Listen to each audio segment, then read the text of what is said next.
Hi dears, welcome back to ladies planet. ഇന്ന് നമ്മൾ ചെയ്യുന്നത് റേഷനറി വെച്ച് വളരെ ടേസ്റ്റി ആയിട്ട് ചെയ്യാൻ പറ്റുന്ന ഒരു ഈവനിങ് സ്നാക്കാണ് കേട്ടോ. റേഷനറി എന്ന് പറയുമ്പോൾ നമ്മൾ ചോറ് വെക്കാൻ എടുക്കുന്ന അരിയാണ്, പച്ചരി അല്ല കേട്ടോ. ഇത് വെച്ചിട്ട് നമുക്ക് വളരെ ടേസ്റ്റി ആയിട്ടുള്ളൊരു സ്നാക്ക് റെഡിയാക്കി എടുക്കാം. ഇത് ഉണ്ടാക്കി സൂക്ഷിച്ച് വെക്കുകയാണെങ്കിൽ ഒരാഴ്ചയോളം കേടുകൂടാതെ ഇരിക്കുകയും ചെയ്യും കേട്ടോ. ഇപ്പോൾ നമുക്ക് ബേക്കറി ഒന്നും അങ്ങനെ അധികം വാങ്ങാൻ പറ്റുന്നില്ലല്ലോ. റേഷനറി ആണെങ്കിൽ വീട്ടിൽ ഒരുപാട് ഉണ്ടായിരുന്നു. അതുകൊണ്ട് തന്നെ റേഷനറി വെച്ച് ചെയ്യാൻ പറ്റുന്ന ഒരു കിഡ്ലൻ സ്നാക്കിൻ്റെ റെസിപ്പി ആയിട്ടാണ് ഇന്ന് ഞാൻ വന്നിട്ടുള്ളത്. നമുക്ക് എങ്ങനെയാണ് ഇത് ഉണ്ടാക്കുന്നതെന്നുള്ളത് നോക്കാം.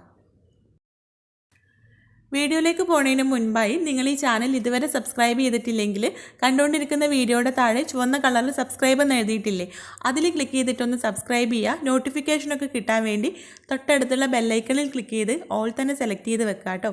പിന്നെ നിങ്ങൾക്ക് ഈ വീഡിയോ ഇഷ്ടപ്പെടുകയാണെങ്കിൽ ഒന്ന് ലൈക്ക് ചെയ്ത് സപ്പോർട്ട് ചെയ്യാനും മറക്കരുത്. അപ്പോൾ നമുക്കിത് എങ്ങനെയാണ് ഉണ്ടാക്കുന്നതെന്നുള്ളത് നോക്കാം. സ്നാക്ക് റെഡിയാക്കാനായിട്ട് ഞാനിവിടെ 1 കപ്പ് റേഷനരി എടുത്തിട്ടുണ്ട്.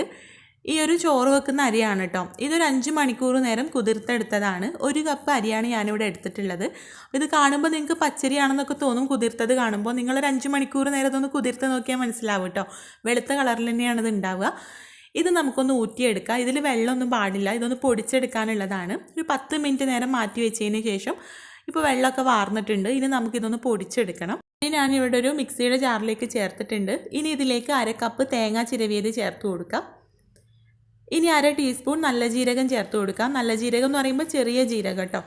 ഇനി ഇതിലേക്ക് വെള്ളം ചേർക്കാതെ നമുക്ക് പൊടിച്ചെടുക്കാൻ പറ്റുകയാണെങ്കിൽ അതാണ് ഏറ്റവും നല്ലത്. ഞാനിവിടെ ഒരു 2 ടേബിൾ സ്പൂൺ വെള്ളം ചേർക്കുന്നുണ്ട്.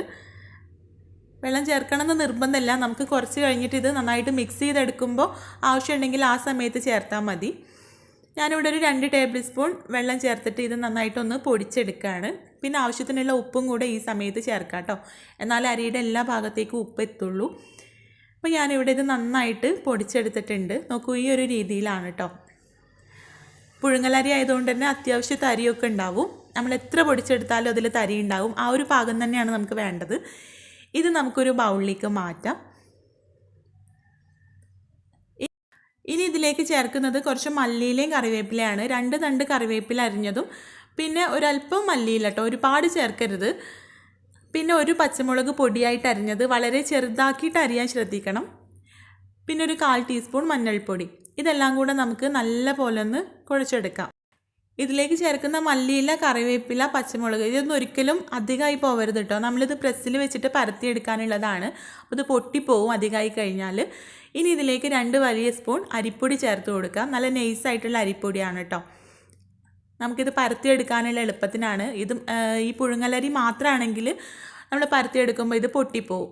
ഇനി ഇതിൽ നിന്നും ചെറിയ ചെറിയ ബോൾസ് എടുത്തിട്ട് പത്തിരി പ്രസ്സിൽ വെച്ചിട്ട് ഒന്ന് പ്രസ് ചെയ്ത് കൊടുക്കുക. ഒരുപാട് അങ്ങോട്ട് പ്രഷർ ചെയ്തിട്ട് പ്രസ് ചെയ്ത് കൊടുക്കരുത്.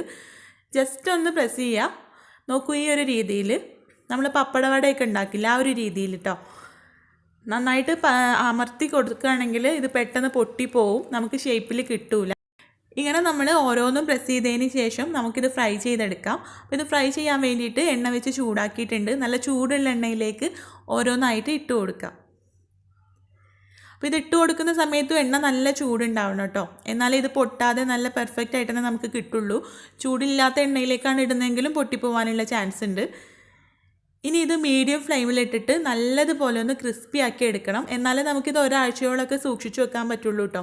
അല്ലെങ്കിൽ കുറച്ച് കഴിഞ്ഞാൽ തന്നെ തണുത്ത് പോവും. ഇത് ഫ്രൈ ചെയ്തെടുക്കുമ്പോൾ ഒരു കോംപ്രമൈസും ചെയ്യാൻ പാടില്ല. നല്ലതുപോലെ ക്രിസ്പി ആയിട്ട് കിട്ടുന്നവരെ നമുക്കിത് ഫ്രൈ ചെയ്തെടുക്കണം. കളറൊക്കെ ചേഞ്ചായി വന്നിട്ടുണ്ട്. നല്ല ക്രിസ്പി ആയിട്ട് തന്നെ കിട്ടിയിട്ടുണ്ട്. ഇനി നമുക്കിത് എണ്ണയിൽ നിന്ന് മാറ്റാം. അപ്പോൾ ഇത്രയേ ഉള്ളൂ. റേഷനറി വെച്ച് വളരെ ടേസ്റ്റി ആയിട്ട് ചെയ്യാൻ പറ്റുന്ന നമ്മുടെ കറുമുറ സ്നാക്ക് ഇവിടെ റെഡി ആയിട്ടുണ്ട്. അപ്പോൾ നിങ്ങൾ എന്തായാലും ഒന്ന് ഉണ്ടാക്കി നോക്കണം കേട്ടോ.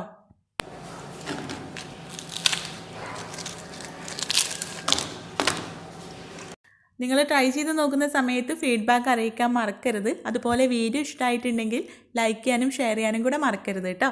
അപ്പോൾ നമുക്ക് അടുത്ത നല്ലൊരു വീഡിയോ ആയിട്ട് കാണാം. താങ്ക്